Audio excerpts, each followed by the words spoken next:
Jangan lupa tolong di subscribe dan ketik loncengnya. Terima kasih.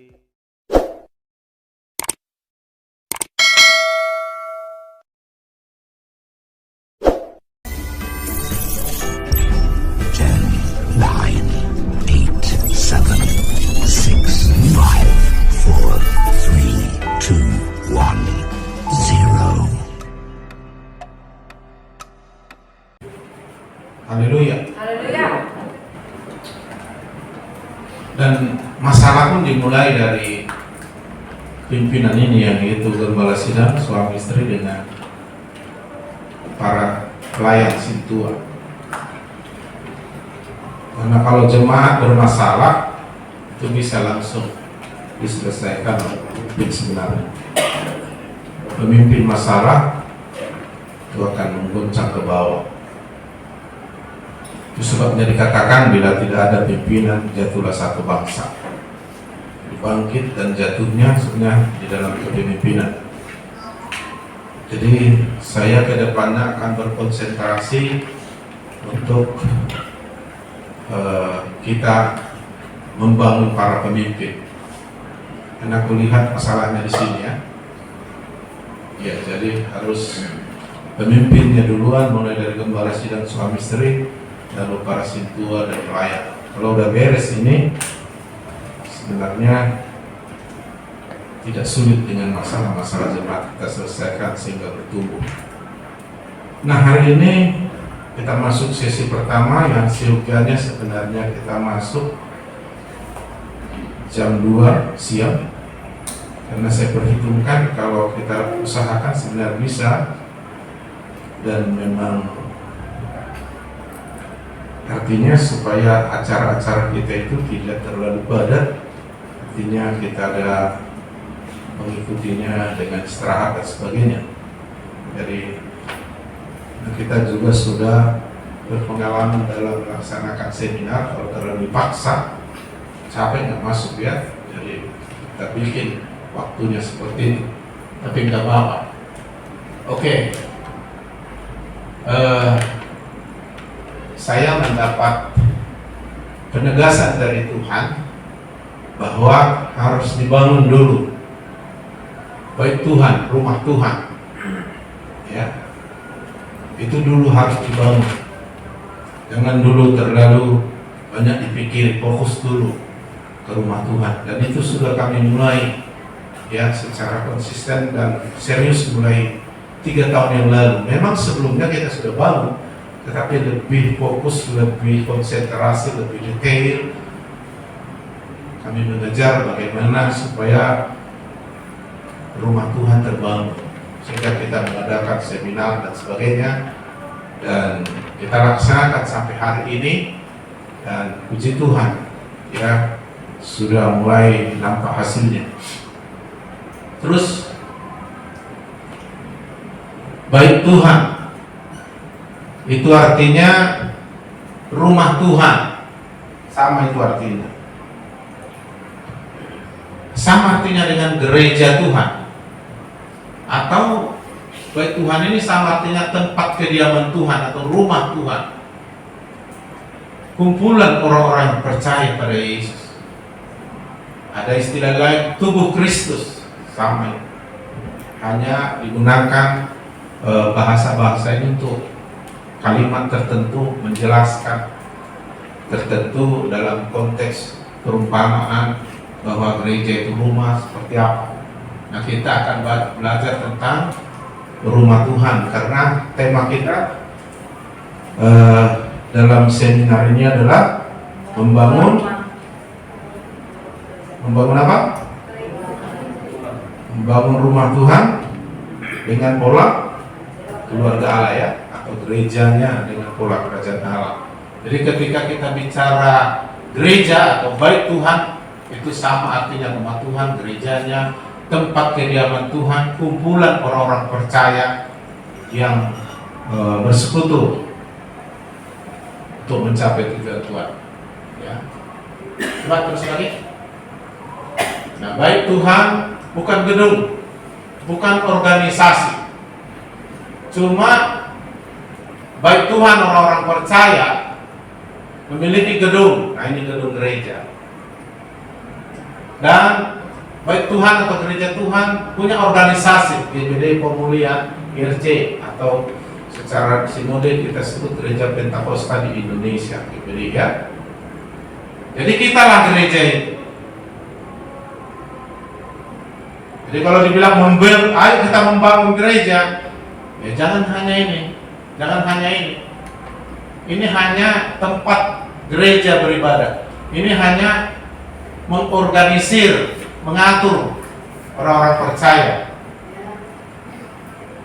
Jadi gereja itu orang-orang percaya itu sendiri. Jadi jangan gedungnya besar, rohaninya mati, kurus, kerempeng. Itu bukan membangun gereja, membangun gedung, membangun organisasi. Tetapi saya percaya kalau orangnya dibangun secara rohani, gedungnya pasti bisa besar, organisasinya pasti mantap. Tapi kalau orangnya semua gak bagus, suka-sukalah. Apalagi sekarang melihat politik sudah masuk ke gereja. Jadi gereja sudah berpolitik. Gereja nggak berpolitik, ya. Gereja penasihat para politikus. Makanya jangan senang saudara kalau bisa menjadi TS-nya DPRD, bupati, disuruh-suruh. Ya, jadi kadang-kadang Tuhan mau marah. Ya, kita dipanggil bukan untuk itu. Kita menjadi penasehat. Nah, jadi kita lah gereja itu. Haleluya. Jadi gedungnya ini boleh-boleh aja, tapi ini nggak butuh Tuhan ini. Maka Tuhan bilang sama gedung yang dibangun oleh orang Yahudi, robohkan itu. 3 hari aku bisa bangun gereja, katanya. Nah, orang itu salah ngerti. Mereka pikir bangunan itu, dalam makanya bangun itu kok bisa pula 3 hari. Dia nggak tahu maksud Yesus gereja itu adalah orangnya. Haleluya. Saya percaya kalau orangnya hebat, bertumbuh rohaninya, organisasinya pasti mantap, gedungnya pasti mantap. Haleluya. Tapi jangan sebaliknya. Organisasinya hebat, teratur, wah luar biasa, penuh dengan peraturan. Gedungnya wah, tapi orang di dalam nggak bertobat, orang dalam kerengkeng kurus semua, lumpuh rohani, mati rohani, sakit rohani. Nah, itu bukan membangun gereja, hanya membangun gedung atau organisasi, dan itu tidak ada hubungan dengan Yesus. Ya, kita lah. Jadi dikatakan di sini apa? Tidak tahukah kamu, 1 Korintus 3:16, bahwa kamu adalah bait Allah, gereja, ya, dan bahwa Roh Allah diam di dalam kamu. Gereja itu kan rumah, tempat kediaman Allah. Jadi Roh Allah diam dalam kita. Roh Allah itu Roh Kudus, itu adalah Allah, pribadi ketiga. Jadi kita tempat kediaman Allah. Haleluya. Terus, jadi gerejanya orang percaya. Nah, orang percaya ini dihubungkan dengan keluarga Allah, bukan asal percaya. Jadi keluarga Allah. Haleluya. Jadi GPD Pemulihan IRC ini keluarga Allah. GPD Pemulihan IRC-nya organisasi, gedungnya ini, tapi sebenarnya keluarga Allah di tempat ini. Haleluya. Nah, tadinya kantor yang di samping ini gini, tapi belum begini. Nah, makanya sudah dirancang. Haleluya. Iya, terus visi misi Tuhan, ya, bukan visi misi kita. Kalau visi misi kita itu duniawi atau bisa ambisi. Tapi kalau visi misi Tuhan itu baru membangun gereja. Ya, visi misi Tuhan itu ada 2. Satu, menyelamatkan dan memulihkan manusia. Mati dia di kayu salib. Tapi bukan sampai di situ. Setelah diselamatkan umat manusia menjadi percaya, lalu dia mau membangun gerejanya di muka bumi. Membangun apa? Ya, saya memulai gereja itu bukan dengan gedung.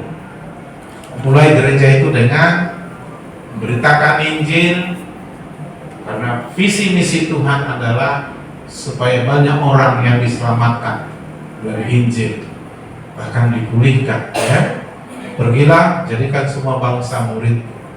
Nah, itu panggilan seorang hamba Tuhan, ya.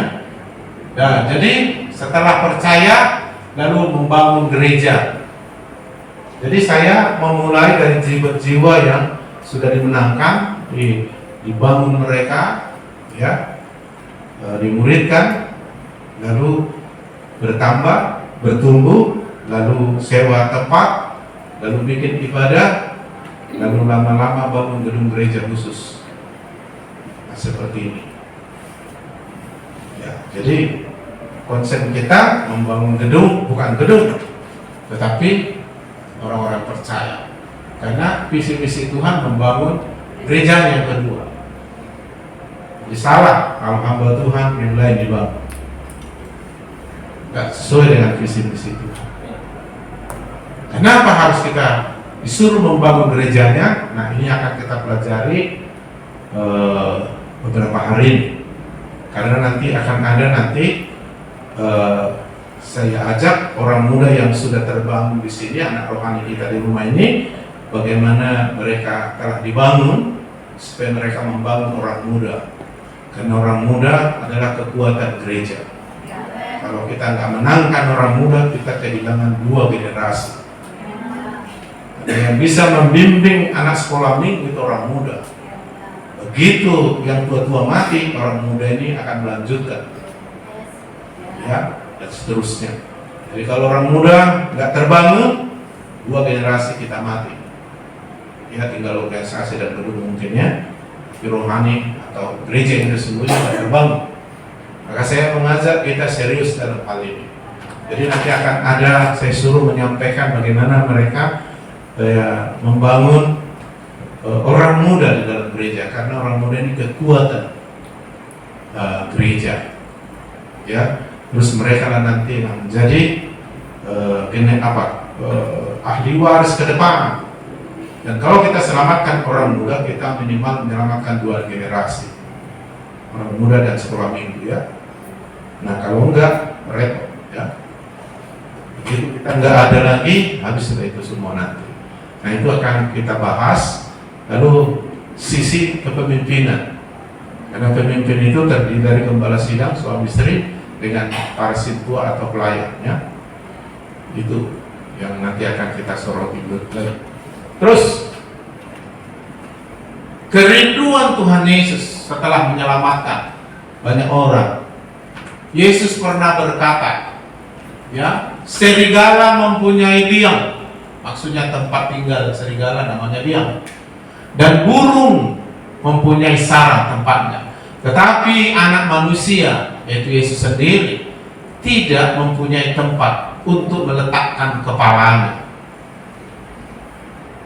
Ya, tempat meletakkan kepalanya yaitu tubuh, kayak ini kepala tubuh. Dan tubuh itu adalah gereja.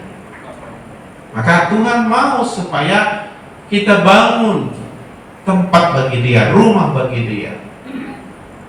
Dan itu kerinduan Tuhan Yesus sejak dulu. Jadi bukan hanya sekedar selamat, lahir baru, udah, enggak. Mereka harus dibangun menjadi gereja. Haleluya. Terus,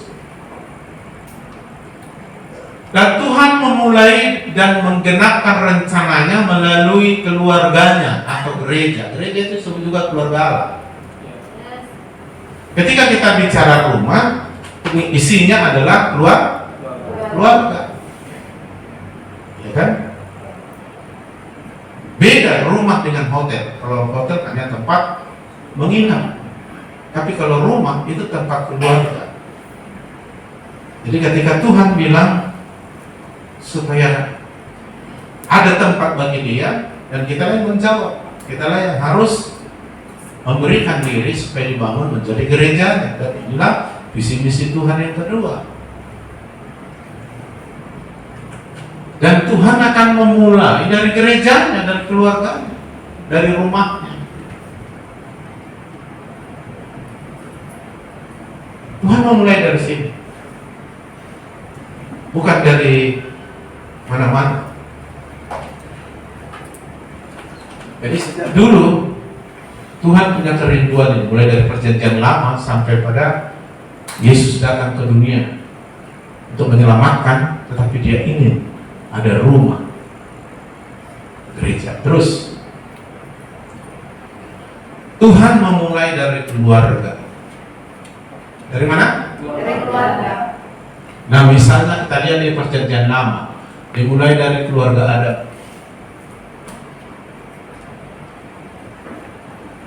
Terus Tuhan mulai dari keluarga Nuh 8 orang. Hebat, habis semua. Dimulai dari keluarga Allah, yaitu Nuh, karena dia yang mau mendengar mentaati firman. Terus keluarga Abraham, lanjut Ishak, Yakub, bangsa Israel, dan sekarang keluarga Kristen, yaitu keluarga orang-orang percaya pada Yesus. Ya. Tapi jangan hanya percaya, tapi mereka menjadi keluarga. Haleluya. Haleluya. Ya, terus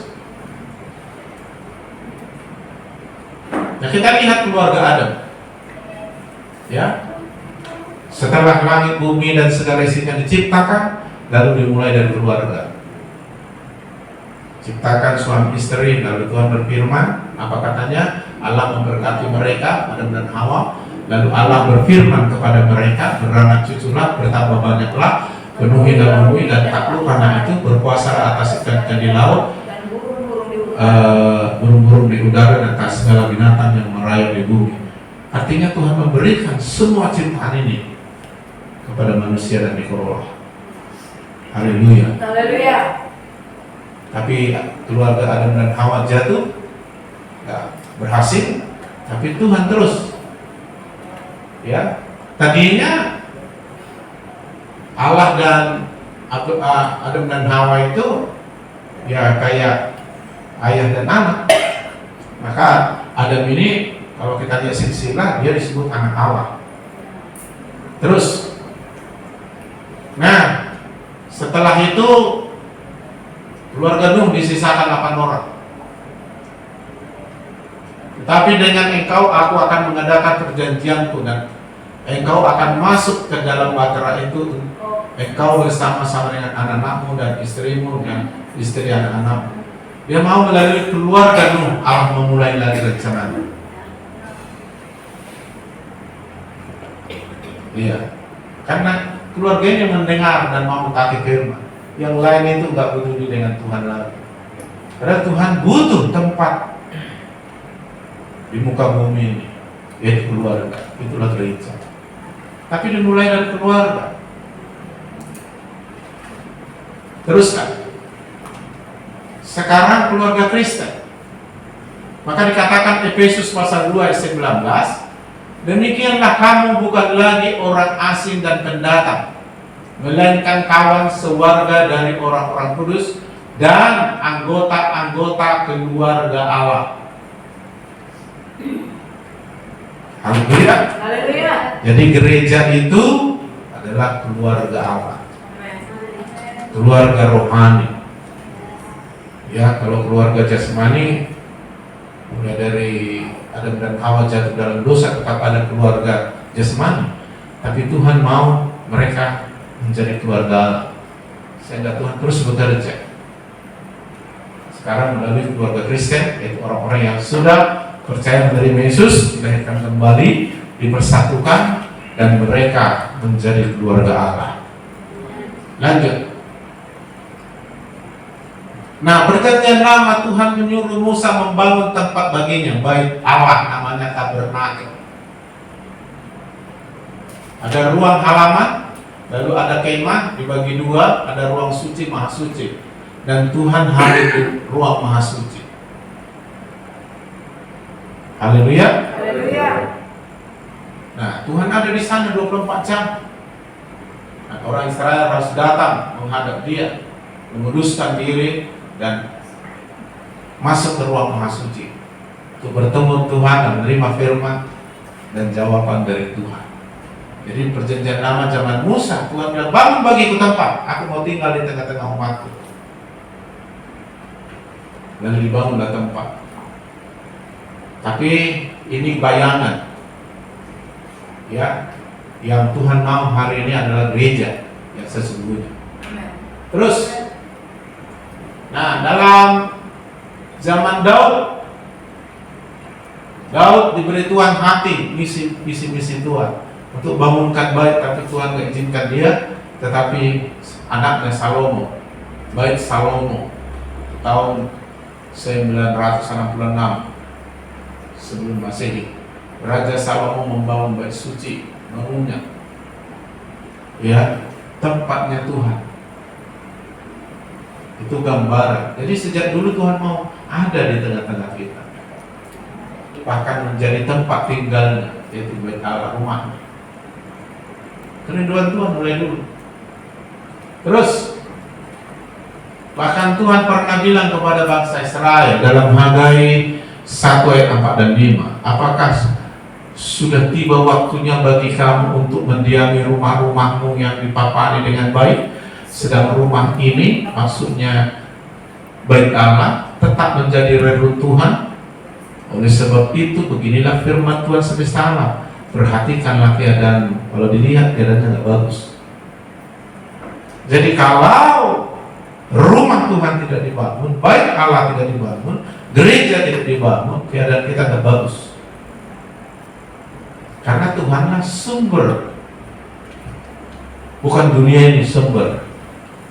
Tuhanlah sumber hidup kita, sumber segala yang baik. Maka kalau kita baca di kitab Hagai, kamu menabur hasilnya sedikit, kamu makan gak kenyang, kamu pakaian tapi tetap dingin.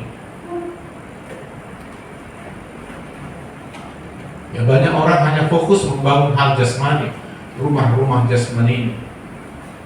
Makanya sejak aku ngerti ini, aku selalu fokus dengan membangun gereja dulu, yang berhubungan dengan gereja, termasuk gedungnya. Tahun berapa baru saya bangun rumah, itu pun karena di sini kiannya kami dulu dipotongin, sinilah semua. Ya, sementara dibangun di padang halaman sudah dibangun belum.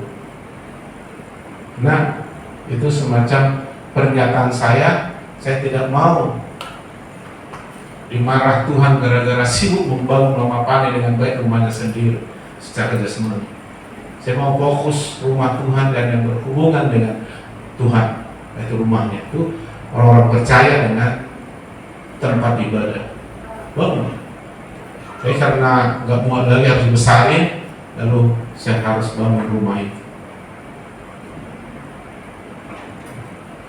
Nah kalau tidak, rumah kita dibangun bagus, tapi secara rohani kita terlantarkan gereja dan hal-hal yang berhubungan dengan gereja, lalu Tuhan bilang perhatikan keadaan. Hamba Tuhan harus di depan dalam membangun gereja dan apa yang berhubungan dengan gereja.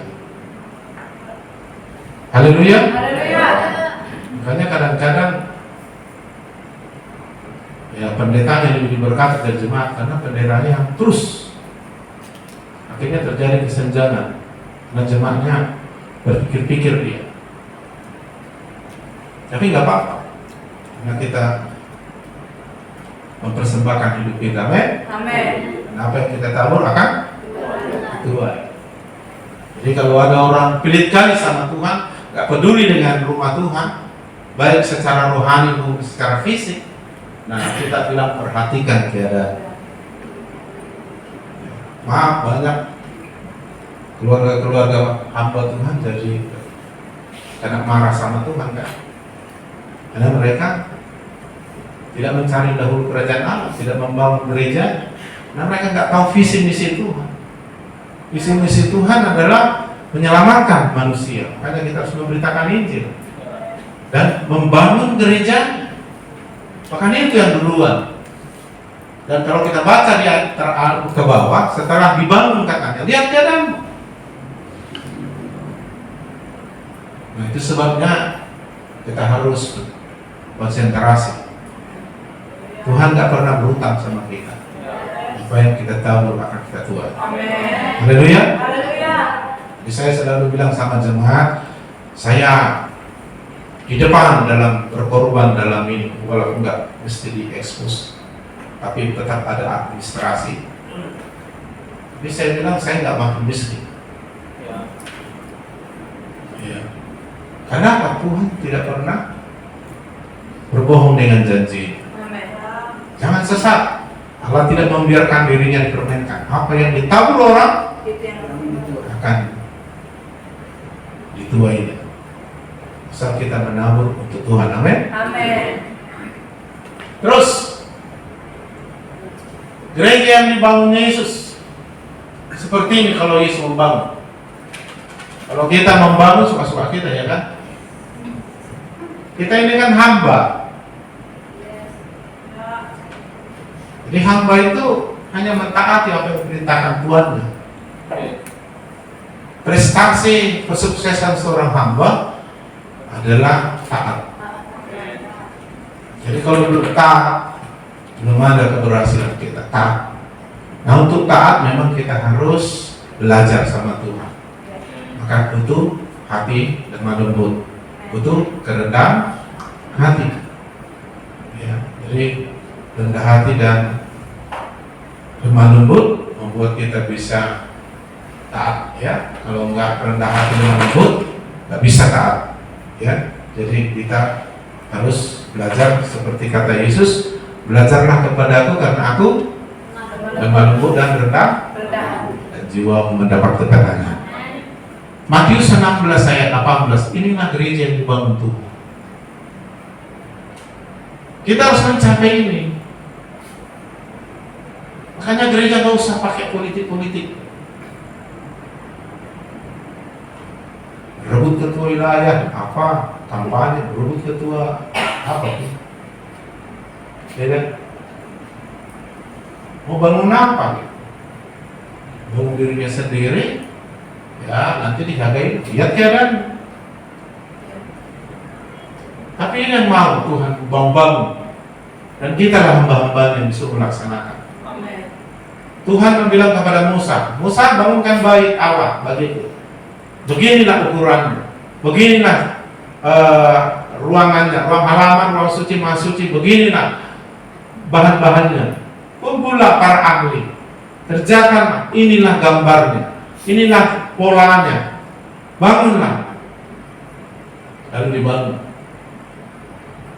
Tuhan bilang kepada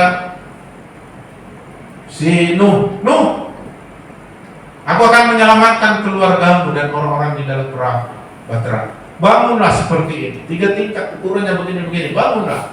Dan kau bangun di atas gunung itu. Lalu dia bangun. Dan visi misi Tuhan menyelamatkan orang-orang di dalam bahtera. Nah, hanya 8 orang yang mau dengan sepasang binatang, ya kan? Nah, visi misi Tuhan menyelamatkan dan membangun gerejanya.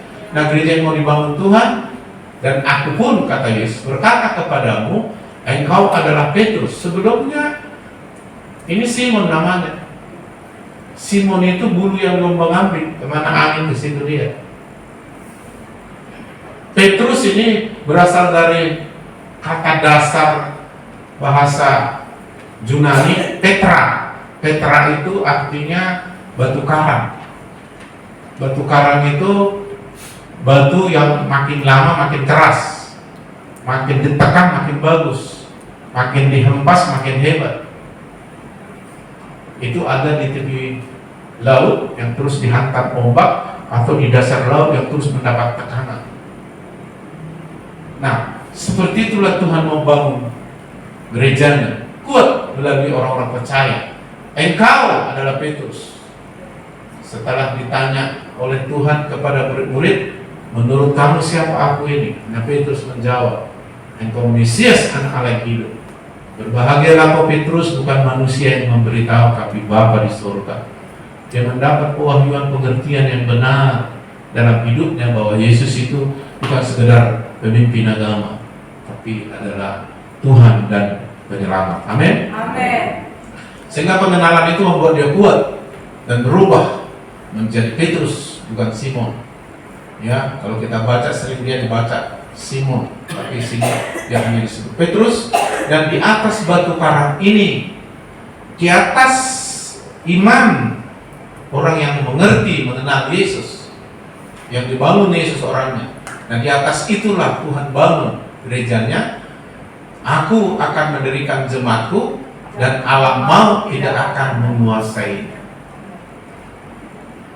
Yang tidak bisa dikuasai, dikalahkan oleh iblis hanya gereja, dan itu semua dikuasai iblis. Kalau kita baca 1 Yohanes 5:19, seluruh dunia ada di bawah kuasa si jahat iblis. Adam dan Hawa jatuh dalam dosa, semuanya dunia dan manusia sudah di bawah kuasa iblis. Ya, dan mereka disuruh melakukan pekerjaan iblis, yaitu melakukan dosa. Karena pekerjaan iblis adalah melakukan dosa. Nah, kalau kita yang sudah ditebus, melakukan kehendak Tuhan, melakukan perintah Tuhan yang disampaikan pada kita. Haleluya. Haleluya. Jadi Tuhan dirikan. Jadi alam maut tidak menguasai. Jadi satu-satunya yang nggak bisa dikalahkan di muka bumi, Yesus sudah menang. Satu-satunya yang nggak bisa dikalahkan oleh iblis, apalagi dikuasai, adalah gereja yang dibangun Tuhan. Terdiri dari orang-orang yang diubah Tuhan karena mengenal Tuhan, yaitu seperti Petra, batu karang, ya. Didirikan, aku akan mendirikan, aku akan membangun gereja. Alam maut, tapi justru yang berkuasa adalah alam kerajaan Allah. Maka kita berdoa, datanglah kerajaanmu, jadilah kehendakmu di bumi seperti di surga. Nah, gereja harus seperti di surga, keluarga Allah harus seperti di surga. Yang berdoa, datanglah kerajaan, hanya gereja, bukan orang dunia. Dan yang disuruh mencari dahulu kerajaan Allah kebenarannya adalah gereja. Nah, alam maut tidak menguasainya. Alam maut itu apa? Upah dosa adalah maut. Jadi semua yang berhubungan dengan orang-orang, hukuman atas dosa. Penyakit, kelemahan, kemiskinan, peperangan, semualah. Alkitab bilang, kalau kamu masih benci kepada saudaramu, maka kamu masih dalam kegelapan sampai sekarang. Wah, itu penguasa kegelapan adalah iblis. Nah, gereja nggak boleh dikuasai lagi. Tapi kalau dia ada di dalam kegelapan, karena mereka tidak hidup dalam Yesus, maka mereka masih dikuasai iblis. Nah, akhirnya iblis tugasnya kalau sudah dikuasainya orang, mencuri, membunuh, membinasakan, mati, masuk neraka kawannya, ya. Nah, jadi inilah gereja yang mau didirikan Tuhan. Alam maut tidak bisa mengalahkannya, menguasainya. Tidak bisa. Kalau yang lain bisa. Ya, hanya orang-orang yang ada di bahtera yang bisa selamat. Manjat pohon, naik gunung nggak selamat. Hanya orang yang dalam gereja yang bisa selamat dari kuasa alam maut. Nah, gereja yang bagaimana maksudnya ini? Nah, ini yang mau kita pelajari, supaya kita mulai dari gembala sidang, suami istri dan para pelayan tua kerjasama membangun gereja ini. Dan ini misi-misi Tuhan. Haleluya. Haleluya. Lanjut.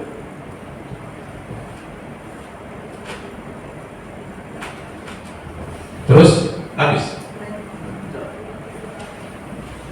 Gereja yang dibangun Yesus akan dikatakan dalam Yesaya 2 ayat 2-3 seperti ini.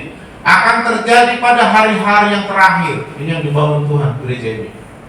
Gunung tempat rumah Tuhan, gereja, bait Tuhan, bukan gedungnya. Ya, gedungnya boleh-boleh ada di atas gunung kayak gitu, kan? Tapi bukan itu yang paling penting. Akan berdiri tegak di gunung-gunung, dan menjulang tinggi di atas bukit-bukit. Artinya kita harus ada di atas.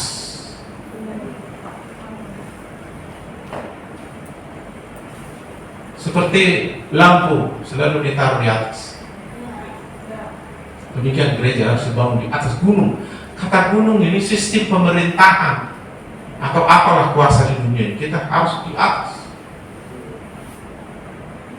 Menjulang tinggi di atas bukit-bukit, segala bangsa akan datang berduyun-duyun ke sana. Nah, kalau sudah terbangun gereja di atas gunung-gunung tinggi, mengatasi semua sistem dan pola dunia, karena dibangun oleh Yesus seperti rencananya, dengan pola surgawi itu tadi, kerajaan Allah tadi, maka segala bangsa berduyun-duyun. Gak ada yang terlambat di sini. Kalau terlambat pasti di belakang tempat duduknya. Nah, ada gereja di Afrika, kayaknya kuliah sudah tergenapi ayat ini sama mereka. Ya, bangsa-bangsa berduyun datang ke sana. Dan termasuk dari Indonesia ada yang pergi ke sana belajar. Ya, di postingnya ada gereja yang terbesar sekarang, tempat ibadahnya, gedung gerejanya 3 km kali 3 km. Ini 8 kali 20, itu 3 km kali 3 km. Dan mereka berduyun. Kalau mau di depan duduk, mereka harus datang cepat. Kalau berdoa, bahkan segala bangsa datang ke sana. Bahkan saya pun sudah berdoa minta supaya saya ke sana 1 bulan. Saya mau belajar apa yang Tuhan kerjakan di sana. Di segala bangsa berduyun, dan banyak suku bangsa akan pergi serta berkata, ngapain mereka? Katanya gini, mari kita naik ke gunung Tuhan, ke rumah Allah Yakub, supaya Ia mengajar kita tentang jalan-jalannya, dan supaya kita berjalan menempuhnya, sebab dari Sion akan keluar pengajaran dan firman Tuhan dari Yerusalem. Orang akan belajar sama Tuhan di dalam gereja, melalui gereja. Berduyun-duyun. Saya bayangkan kalau ini terjadi. Maka kalau ini terjadi, kami butuh tempat ibadah minimal 4 hektar. Uangnya pasti dikasih Tuhan. Kalau Tuhan sudah bekerja, semuanya mungkin. Amin. Jadi yang gedung ibadahnya 3 km kali 3 km itu 1 juta sekali kebaktian. Jadi kalau ada altar call, jadi teknologinya udah hebat itu. Ya, semua orang-orang hebat berada di sana. Soundman-nya udah canggih itu. Kita ini aja hanya untuk lebih jelas suaranya udah ini ya. Bagian banyak orang kan 1 juta, 30 meter ke bawah. Jadi kalau ada altar call, siapa yang mau didoakan supaya sembuh, maju ke depan. Supaya ada di belakang kan 3 km. Orang sakit, gimana caranya? Langsung ada bis di samping itu, langsung naik bis diantar ke depan. Karena jauh kan, kalau jalan kaki kan 3 km lama kan. Haleluya. Haleluya. Haleluya. Haleluya. Nah, ini harus menjadi kerinduan kita. Amin. Dan orang datang, betul-betul datang. Mereka ngomong, ya apa katanya? Mari kita naik ke gunung Tuhan. Artinya tempat ibadah yang dimaksud yang di gereja tadi, yang di atas gunung tadi, ke rumah Allah Yakub. Ya sekarang ke rumah Allah Jermalau ini namanya ya, gantinya. Yakub kan ramai ya kan. Nah, gantilah namamu di sini. Supaya Tuhan mengajar kita tentang jalan-jalan. Jadi gereja menjadi pusat kehidupan. pusat kesembuhan, nanti kita akan belajar itu pusat ilmu, pengetahuan, pusat semuanya. Ya, jadi apa yang kita alami sekarang ini masih permulaan. Ya, kita kejar. Bahkan kita bilang kita sudah terlambat. Kita harus lari kencang ini ya, oleh pertolongan Roh Kudus. Menang girah dunia. Terus gereja dalam bahasa Yunani, ini tulisannya, eklesia membacanya artinya keluar, kaleo memanggil. Jadi yang dipanggil keluar, ya yang dipanggil maju ke depan atau gahal dalam bahasa Ibrani. Kalau bahasa Portugis di gereja, panggil keluar, keluar dari dosa, keluar dari kegelapan, keluar dari sistem dunia kepada Allah, ke dalam kerajaan Allah. Amin. Amin. Itu arti gereja. Jadi orangnya di sini bukan gedung. Terus eklesia artinya sekelompok orang yang dipanggil berhimpun untuk melakukan sesuatu teristimewa untuk menyifatkan rapat warga atau sidang umum atau sebuah kota atau dewan kota. Jadi dewan kota. Ada kata kota, tapi kita lah dewannya. Sekarang DPRD, ya kan? Dewan Perwakilan Rakyat. Nah, kita dewannya Tuhan di muka bumi. Orang-orang hebatnya Tuhan di kota. Gereja itu kota. Daerah atau perapat kota. Apa bedanya kota dengan desa? Apa fungsinya kota? Di kota itu semua ada. Di kota itu semacam pusat pemerintahan, pusat ekonomi. Dari kota orang belanja dibawa ke desa kan? Nah, gereja ini kota pusat. Dan orang-orang hebat ada di kota. Makanya presiden ada di kota besar Indonesia, Jakarta. Nanti IKN-nya. Haleluya. Haleluya. Jadi pusat. Mereka menentukan. Karena Allah yang menentukan semua di muka bumi ini, tetapi Allah ada di dalam gereja dan gereja melaksanakan ya apa yang sudah menjadi visi misi Tuhan. Terus kota itu sendiri secara sederhana dapat diartikan sebagai suatu wilayah yang sangat potensial dari segi manapun, mulai dari sektor pekerjaan, sektor kesehatan, sektor pendidikan dan sebagainya, ya kesembuhan dan semuanya lah pokoknya, seni, ekonomi, pendidikan, semua itu ada di gereja. Gereja menjadi sumbernya karena Allah sumber segala sesuatu dan Allah ada dalam gereja. Sehingga melalui gerejanya adalah sumber menjadi kota. Ya, orang nanti akan rame-rame di gereja untuk menerima kesembuhan kah, ya bahkan pekerjaan kah. Karena orang-orang hebat ada di gereja. Di gereja orang-orang hebat. Kayak gerejanya Yong Icho dulu, orang mencari orang-orang hebat itu di gereja untuk menjadi manajer, direktur utama, semua orang-orang hebat ada di gereja. Karena di gereja ada Tuhan yang membuat mereka hebat. Pusat pendidikan. Tuhan pernah dulu melakukan itu kepada generasi Israel.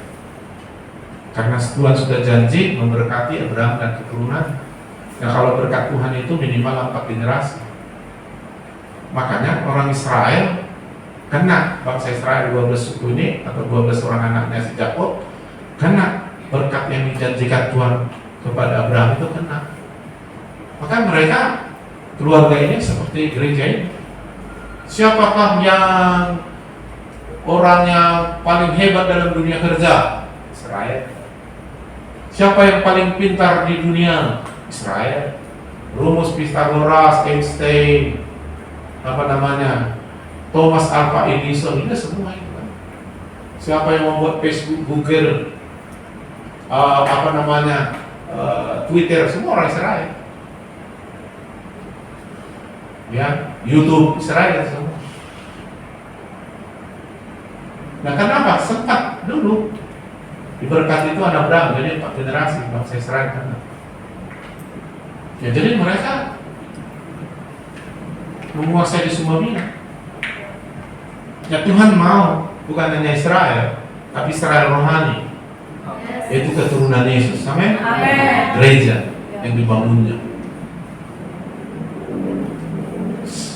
Kota adalah pusat pemukiman dan kegiatan penduduk yang mempunyai batas wilayah. Ke kota ya. Terus, nah itu makanya Tuhan mau membangun kita kuat. Tapi sebelumnya kita dirubah dulu dari Simon menjadi Petrus, karena kita dibangun di dalam gerejanya supaya Allah mau tidak menguasainya, malah kita menjadi pusat. Dan Tuhan dulu memerintahkan supaya dunia ini ada di bawah kuasa anaknya, itu ada dan Hawa. Beranak cucu bertambah banyak, penuhi bumi, tak pernah kuasa anak gitu. Jadi semua dikelola oleh anak Adam Kian sebenarnya, tapi jatuh dalam dosa enggak. Maka dia cari keluarga, sekarang keluarga Kristen, gereja. Lanjut, habis. Nah, seperti itu saudara ya, kita sampai jam 5.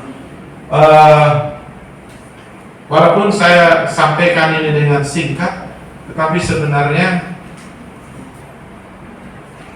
kita harus mengerti dulu apa itu gereja dan bagaimana supaya gereja yang dimaksud Tuhan terbangun.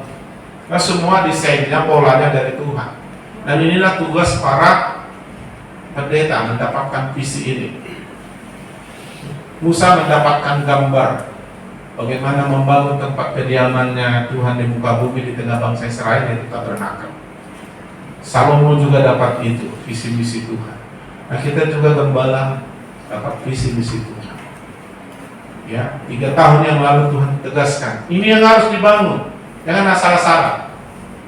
Lalu saya memerintahkan kepada semua pelayan supaya membangun itu.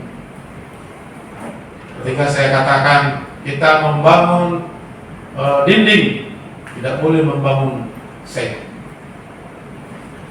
Kalau kita bilang bangun dinding, bangun seng, itu Menara Babel. Iya kan? Aku nggak ngerti bahasa. Ambil topok katanya, ambilnya roti. Ambil paku katanya, diambilnya apa? Lalang. Jadi harus sevisi misi, ya, setujuan, seroh. Ya, kita bangun sekarang lantai, jangan dibangun apa? Jendela gitu. Yang seperti itu, yaitu melalui firman Tuhan. Satu dimensi, satu frekuensi, yaitu frekuensi yang dari Tuhan melalui pemimpin, mulai dari bapak rohani atau gembala. Haleluya. Haleluya. Nah, ini gambaran globalnya. Ini yang Tuhan mau. Selain itu, ambisi atau visi pribadi. Visi pribadi tidak ada hubungannya dengan ke surga. Tapi visi Tuhan yang menjadi visi kita, itu ada hubungannya dengan kita hidup di muka bumi sampai ke surga. Haleluya. Haleluya. Karena di muka bumi kita menjadi umat yang diberkati kesukaan, menjadi terang dunia, dan menjadi pusat tadi ya, peradaban, menjadi kota tadi yang digambarkan itu. Ya. Jadi dari gereja kan keluar orang-orang hebat. Ya. Nah, gereja itu apa? Keluar hati akan dibicara. Ya. Maka saya sejak awal sudah mengerti, maka sebaiknya memang yang melayani pun harus dimulai dari pola keluarga. Nah, ini yang kita baca. Ya. Karena apa? Gereja itu manifestasi kerajaan Allah. Jadi yang berlaku di dalam gereja, kerajaan Allah. Jadi kerajaan. Gereja adalah tapi kerajaan Allah, bukan kerajaan dunia. Jadi kita menyayangi ada raja di Indonesia, bukan itu maksud kita. kerajaan Allah itu berbicara tentang kebenaran Allah dalam kehidupan kita. Kita bukan mau kudeta atau bikin negara di dalam negara, bukan itu maksudnya. Pola hidupnya maksudnya. Haleluya. Haleluya. Nah, jadi kerajaan, maka bukan demokrasi, teokrasi, pemerintahan Allah, kerajaan Allah. Jadi bosnya adalah Tuhan. Kita adalah hambanya dalam melaksanakan visi-misi Tuhan. Kawan sekerja Allah, hamba Allah. Kita pekerja-pekerja di rumahnya untuk membangun gereja yang dimaksud. Polanya, caranya itu dari Tuhan, bukan dari kita. Haleluya. Haleluya. Kita harus melakukannya. Dan itu satu-satunya cara, bukan salah satu, satu-satunya cara supaya kita selamat dan bertumbuh hanya di gereja. Maka orang yang nggak peduli dengan gereja, orang yang nggak hidup dalam gereja, itu ngaco hidupnya. Karena Tuhan ada di rumah. Ya memang Tuhan ada di mana-mana, tapi Dia memulai rencananya di dalam rumah. Haleluya. Haleluya. Maka Tuhan tidak mau di tempat sementara yang dibangun manusia, seperti tabernakel, bait Salomo dan sebagainya. Tuhan mau gerejanya itu kita. Jadi pola kerajaan Allah. Kalau politik beda. Politik punya falsafah begini: suara rakyat, suara Tuhan. Jadi mana suara terbanyak itu yang benar. Nah, enggak, dalam gereja enggak, suara Tuhan menjadi suara kita. Enggak boleh mayoritas jemaat bilang begini itulah, enggak. Bukan kita yang memerintah, Yesus memerintah, Yesus kepala, Yesus raja gereja.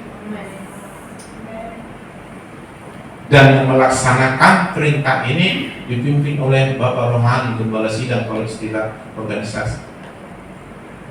Dan dilaksanakan oleh para pejabat-pejabatnya, itu para pelayan.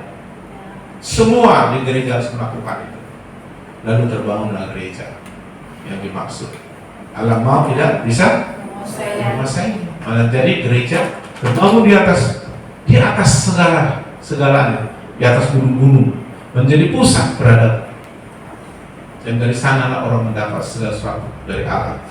Maka bangsa-bangsa berduyun-duyun. Nah, saat itulah kita akan menjadikan semua bangsa murid Yesus karena mereka sudah datang. Nah, jadi oleh sebab itu tinggalkan pola-pola duniawi. Ya. Mari kita masuki polanya Allah. Memang kita masih berorganisasi. Organisasi itu untuk alat fasilitas untuk kita mencapai tujuannya Tuhan, bukan sebaliknya. Kalau sempat organisasi menghalangi Tuhan bekerja, itu udah salah gitu. Jadi alat bukan tujuan, alat untuk mencapai tujuan.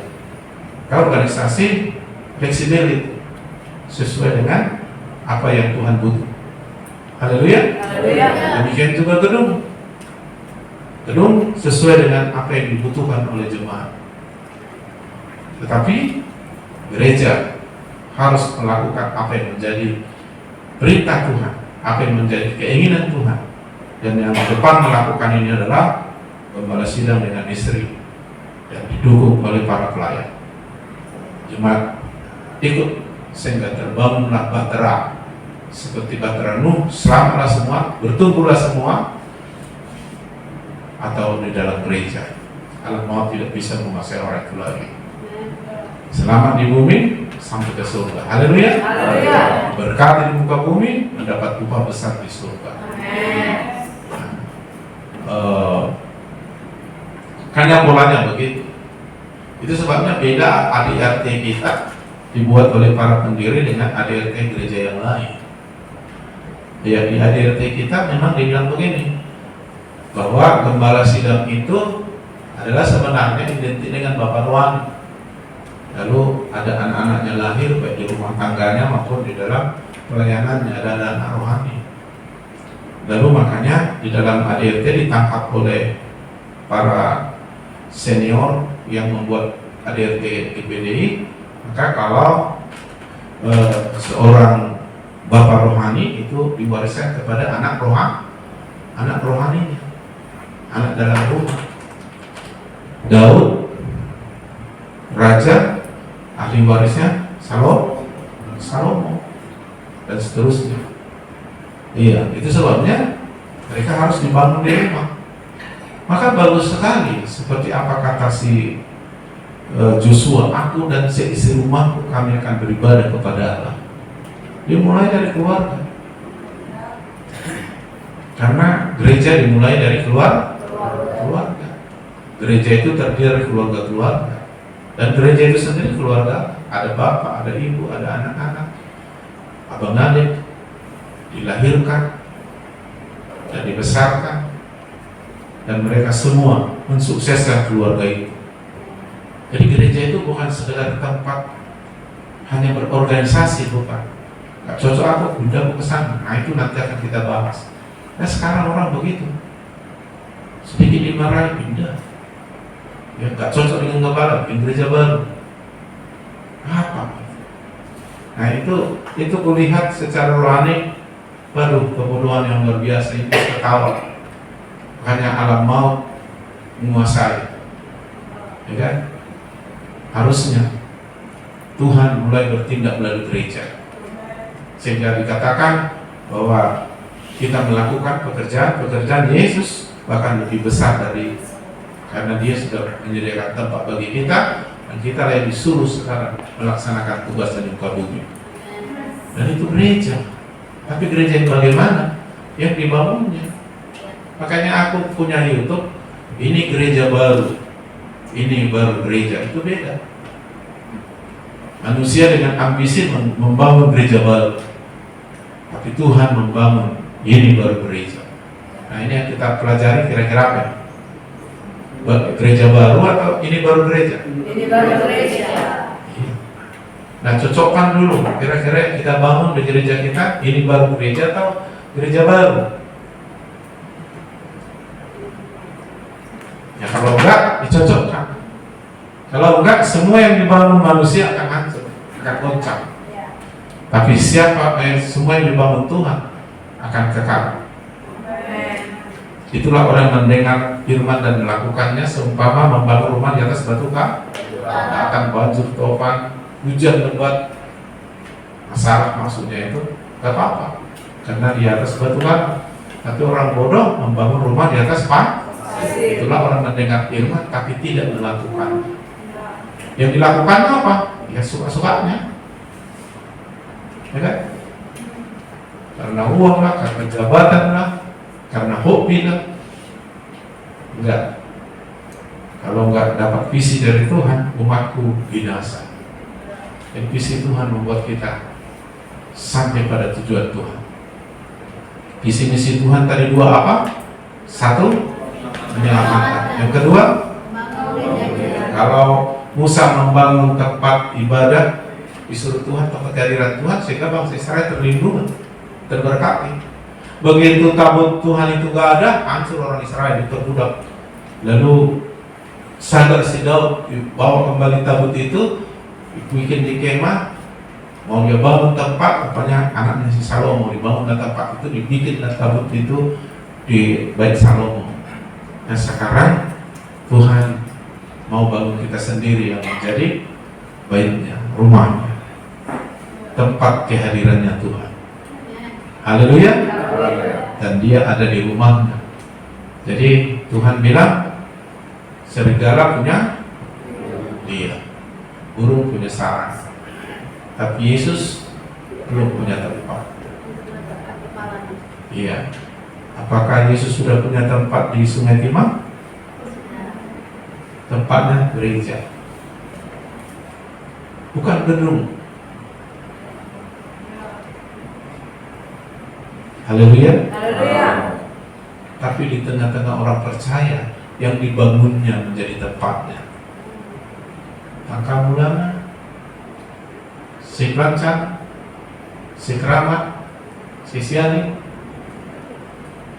Nah kalau kami sudah bilang yes, dan itu sedang kita bangun.